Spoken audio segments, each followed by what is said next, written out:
చంద్రబాబు గారు పోలవరం వెళ్ళొచ్చాక వాటి మీద సమీక్ష చేశాక నిన్న పబ్లిక్కి తెలియజేసినటువంటి లెక్క సరిగ్గా చెప్పాలంటే కొత్త డయాఫ్రమ్ వాల్ కట్టడానికి 1000 కోట్లు, దాంతోపాటు కాపర్ డ్యామ్లు, గైడ్ బండ్లు, మరమ్మతులు వంటి వాటికి మొత్తంగా 4900 కోట్లు ఖర్చు అవుతుంది. విద్యుత్ ప్రాజెక్టు సకాలంలో పూర్తి చేయకపోవడంతో 3000 కోట్ల నష్టం జరిగింది. 2019 నాటికి సవరించిన ప్రాజెక్టు అంచనా వ్యయం 55,656 కోట్లు.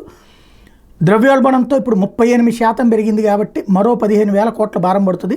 ప్రాజెక్ట్ నిర్మాణంలో జాప్యంతో నీళ్లు ఇవ్వకపోవడంతో రైతులు నష్టపోయింది 45,000 కోట్లు. మొత్తంగా జగన్ ప్రభుత్వం మూర్ఖత్వ అహంభావం వల్ల జరిగిన నష్టం పడిన భారం సుమారు 68,000 కోట్లు అన్నటువంటిది లెక్క చెప్పుకొచ్చారు. అంటే ఇప్పుడు 55,000 కోట్ల రూపాయలకి ప్లస్ ఇంకో 15,000 కోట్లు కలిపితే దాదాపుగా 70,000 కోట్ల రూపాయల దాకా కావాల్సి ఉంటుంది.